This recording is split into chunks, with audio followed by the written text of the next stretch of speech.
A woman emerges from a barrel, marooned on a remote island, with nothing but the clothes on her back.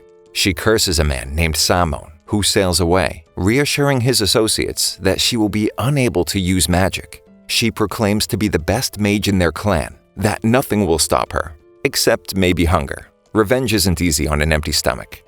Yoshino Takigawa is confronted at Fuwa Mahiro's family grave. This is the second time today he's been questioned about Mahiro's whereabouts. First by his teacher, and now by some strange woman calling herself Evangeline Yamamoto. He barely considers him a friend anyway.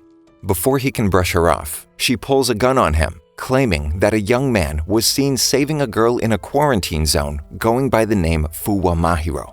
Yoshino admits that her story seems a bit out of character for him. That is, unless she resembles his younger sister, Aika, whom Yoshino is paying his respects to. A butterfly distracts Yoshino, despite having a gun to his head. Make that hundreds, if not thousands of butterflies, in the middle of winter no less. Before the woman can react, Yoshino makes his move, disarming her, just as Mahiro appears, glowing with a blue aura, and gives Yamamoto a literal flying kick to the head. Somehow able to stop bullets in midair, he makes quick work of her and the two escape. The city is done for. As soon as the butterflies appeared, the entire population contracted what the government calls black iron syndrome, according to Mahiro. The people around them begin turning into solid metal. Yoshino was close enough to Mahiro to avoid a similar fate. Why? Because magic, obviously. There's a clan of mages that are trying to awaken some ancient god, and the syndrome is merely a symptom of the ritual they're carrying out. Where did he even learn about magic? From a talking piece of carved driftwood.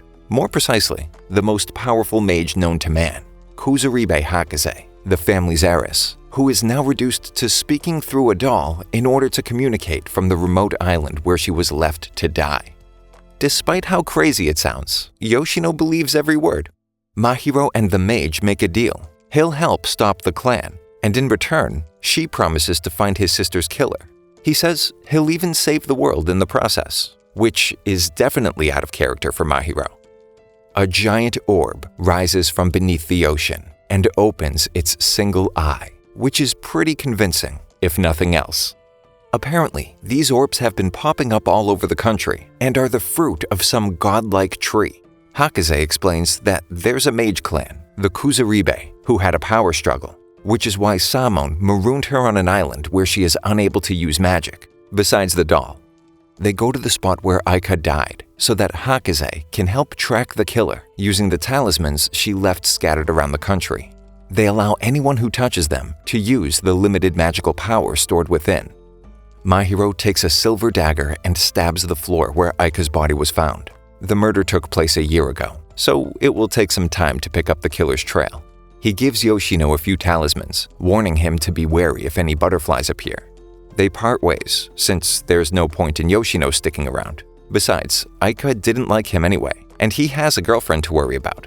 But little does Mahiro know, the two are one and the same. She liked Yoshino more than she let on. Yamamoto regains consciousness and follows Yoshino.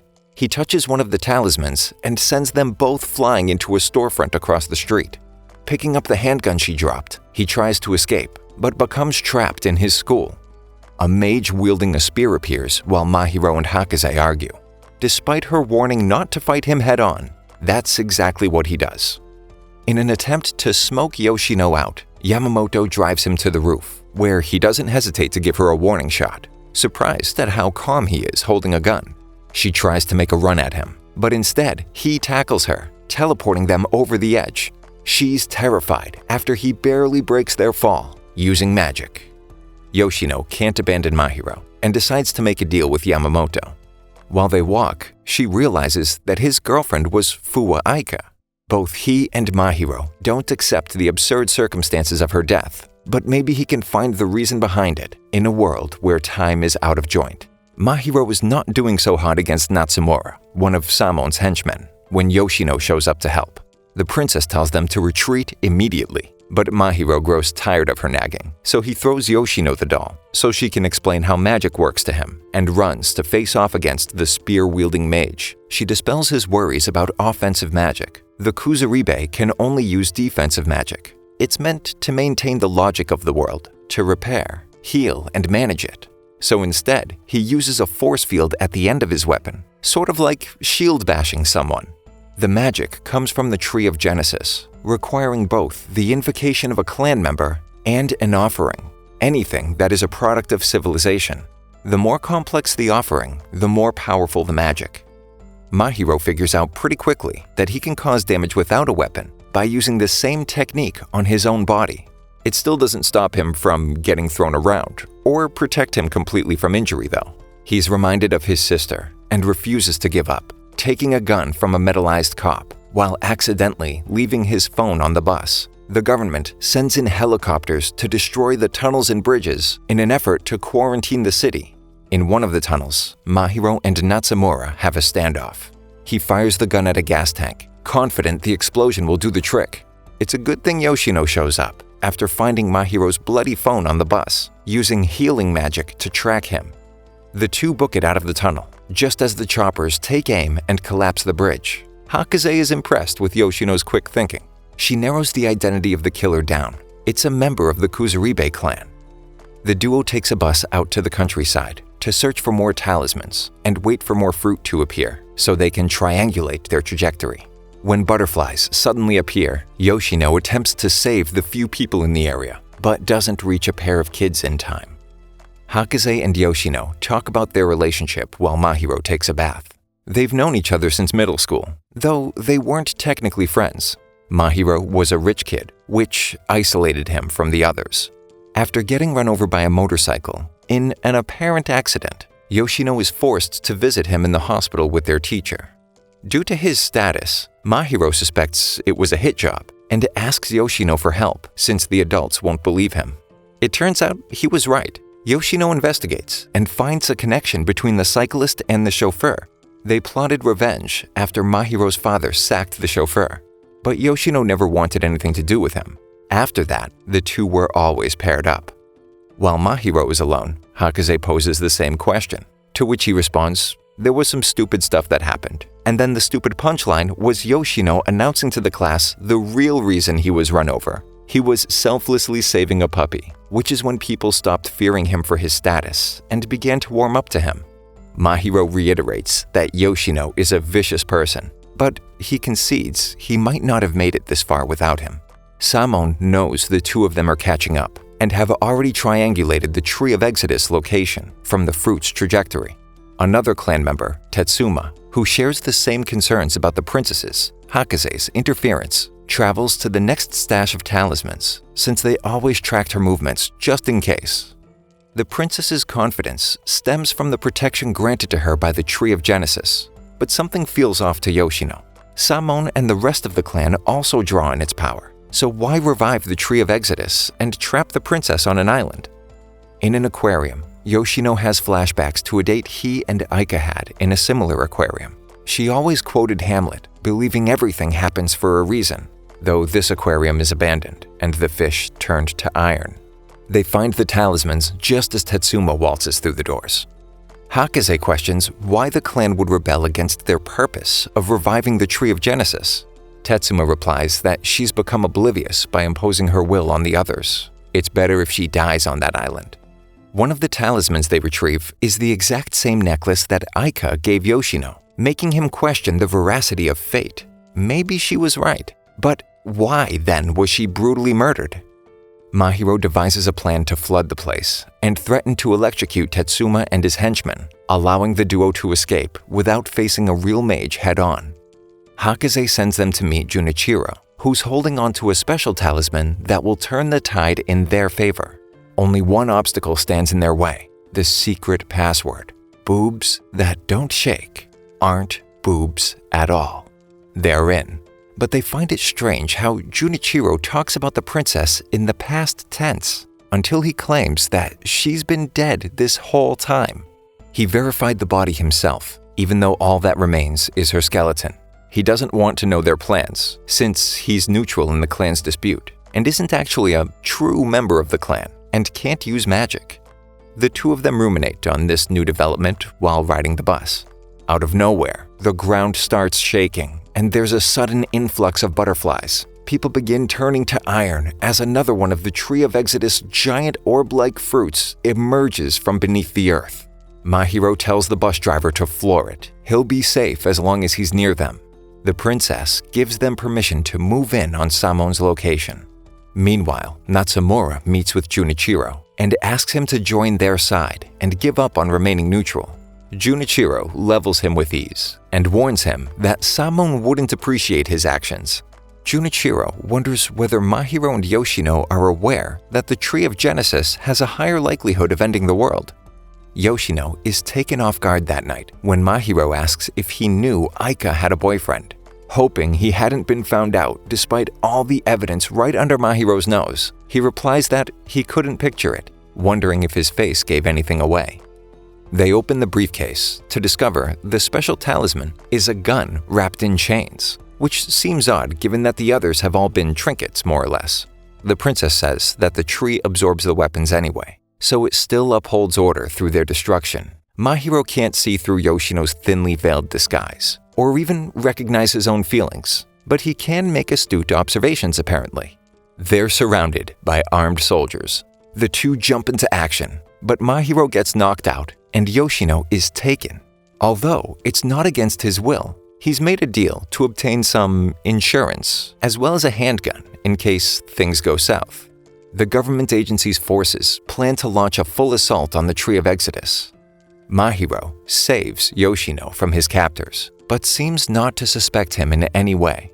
The two decide to rest in an abandoned bus for the night, and Yoshino wonders what Mahiro will do after getting his revenge, while Mahiro wonders why Yoshino always stares at his phone. Yoshino dreams about the time he, Aika, and Mahiro spent at their summer home, trying to keep their relationship from Mahiro, but suddenly wakes up to the special talisman's barrel pointed right at his head. Mahiro laughs and tells him to get ready to head out. Samon notices the forces approaching. There's practically an army marching on the location of the Tree of Exodus. It's too soon. He wasn't expecting they'd find him and launch an assault that fast. He orders the mages to focus their energy on maintaining the shield instead of concealing their position when he's informed that the barrier has been breached by the duo aiding Hakaze. Samon intercepts them. Standing beside a barrel, he tries to explain that all the destruction thus far was due to the Tree of Genesis trying to halt the Tree of Exodus reawakening. Since it feeds on the innovation and fruits of a civilization, it has the potential to consume everything. The breakdown of logic and order will cause the Tree of Genesis to hit the reset button on the entire civilized world. Samon poses the question of whether Mahiro is willing to destroy the world, but he already knew about the possibility of the collapse of civilization, and doesn't care either way. He just wants the princess back, so he can find the killer and avenge Aika. But Samon retorts with the possibility that she's already dead, opening the barrel and revealing the skeleton Junichiro confirmed as Hakaze's. To prove his point, he asks the princess what year it is, and her response shocks Yoshino and Mahiro. She's 2 years off, and by her own count, has only been on the island for 4 months. It seems like time really is out of joint. To avoid enacting the Tree of Genesis' wrath by killing her himself, Samon left her to the elements and waited for nature to do it for him. Yoshino is about to give up and hand over the talismans when Mahiro makes a new deal. If Samon can find his sister's killer, then he won't pull the trigger. He agrees, but when he learns that it's someone within the clan, he doesn't believe that anyone would willingly give up their magic by using it for destruction. Yoshino picks up the doll to speak with the princess. When she mentions Hamlet, he has another flashback to a time when Aika was alive. Revenge, a mage, an island, a tragedy that doesn't end in tragedy, the Tempest. Natsumura meets Yamamoto on the battlefield, but she has the talismans that Yoshino gave her, and she won't make it easy for him, even if it's the last thing she does. Samon is baffled when Yoshino tells Mahiro he will reveal the identity of Aika's boyfriend if he changes his mind and helps the princess, or at least hears him out until Samon can find the killer. Not even the princess can believe her ears. The whole fate of the world is in the balance, and the mere mention of a boyfriend completely changes everything? Yoshino reasons that they must have been in the Tree of Genesis' favor, or else everything up to that point would have been pure coincidence. And that's even more ridiculous than the events themselves. Yamamoto goes head-to-head with Natsumura to save the enemy artillery from disintegration and hopefully buy enough time to stop the tree's revival. Yoshino goes on to argue, with the help of Mahiro, that Samon's plan was to make the princess lose all hope when she found out about already being dead by the time they got to the tree and being powerless to fulfill her bargain and aid in its destruction. That is exactly what he planned on, creating any disadvantage he could to render the princess helpless. But they haven't quite figured everything out. How does he plan to bring her back then? Wouldn't a time paradox be created? Samon built in redundancy and thinks he has them beat, but Yoshino proposes that she was trapped in stasis for 2 years before even going to the island without realizing it, so she would believe it without question. Despite being wrong, he makes Samon drop his sword, unable to believe this kid is actually convincing Mahiro. He has no idea what's happening right now. So Yoshino asks for proof of this time prison Samon swears exists. It doesn't matter though. If the talisman is activated, then he'll have to bring back the princess himself regardless. He comes up with a plan to prove the time shift. The princess can carve something into the barrel, and if it shows up in the future, they'll have no choice but to accept the truth. It doesn't matter though. Yoshino's gambit was to make Samon panic. Hakaze details how the dolls work. They must be roughly the same size and shape, and imbued with some piece of the caster. She soaked them in her own blood. They already have a piece of the princess, in the shape of a human, her skeleton. Samon is completely hopeless now. They've figured out his failsafe to bring the princess back. Meanwhile, Junichiro stops Natsumura for questionable reasons despite his neutrality in the matter. Samon plays his last hand, admitting that he hid an offering on the island, great enough to transport her body onto her skeleton in the future. Despite this, he tries to convince Mahiro that this is all the Tree of Genesis' fault. It must have caused Aika's death, and brought Yoshino and him here to save Hakaze. Junichiro convinces both Natsumura and Yamamoto that the fight is pointless, and that if he doesn't heal her, then he becomes a murderer, which is a serious offense within the clan. The killer would lose their ability to use magic. Forgiveness must be asked of the tree through a ritual for which a high-ranking official determines whether it would be performed.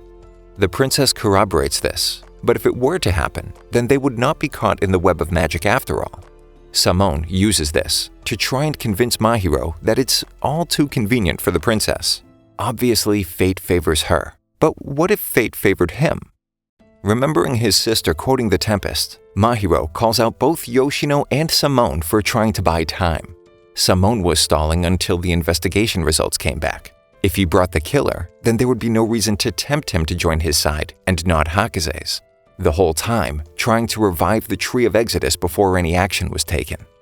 Samon receives a call telling him that it wasn't a member of the clan who murdered Aika. No one had done anything illogical. Everyone is shocked. While Mahiro begins to lose it, the princess has a revelation. Since she serves the Tree of Genesis, the only other person who could escape the web would be the mage serving the Tree of Exodus. Since trying to revive the Tree of Exodus, the one who serves it must have been unleashed. It's the princess's duty to decide when to revive the Tree of Genesis, which most likely means it's the Tree of Exodus mage who must approve its revival. Mahiro figures that if it was the Exodus mage, then Samon's logic falls apart and his argument has no weight. He falls to his knees in defeat, unable to accept that the princess now has the upper hand. On the battlefield, Junichiro and the others watch as the Tree of Genesis rapidly grows, tendrils protruding out of the earth, surrounding the Tree of Exodus. But he doesn't believe Hakaze approved it yet. Mahiro hesitates. What kind of reversal of fortune goes this well? Samon might be involved, but the Tree of Genesis could have faked the existence of the mage. There's too much uncertainty, but even still, Yoshino prays that Mahiro will at least give the princess a chance. It could take hours to find the talisman, and by that time, the Tree of Exodus could very well be revived. If the Tree of Genesis really could produce miracles, then why hadn't... Just as Hakaze begins to doubt, an unarmed missile drops from the sky. But if it could do this, it could kill someone just as easily. They prepare the skeleton and items for the transfer, as the princess swears to help find Aika's killer for all the help Mahiro and Yoshino offered her, despite never really knowing the truth. She promises him that if the Tree of Genesis is the killer, then he can take her life. The Tree of Genesis breaks through the barrier, but the Tree of Exodus retaliates. It looks like it has the edge in this battle. However, the Tree of Genesis seems to be reviving all over the world as trunks begin popping up everywhere before Hakaze can even attempt to stop either. A tendril slices Yoshino's torso vertically, while another branch pierces Mahiro's chest. The princess doesn't think twice about using the special talisman to try and revive Yoshino, while ordering Samon to revive Mahiro. Nobody knows what these ancient godlike trees are, or what they are truly capable of. Even those who harness their power have no idea what they've unleashed upon the world. Thank you for sticking until the end. Subscribe for more videos like this.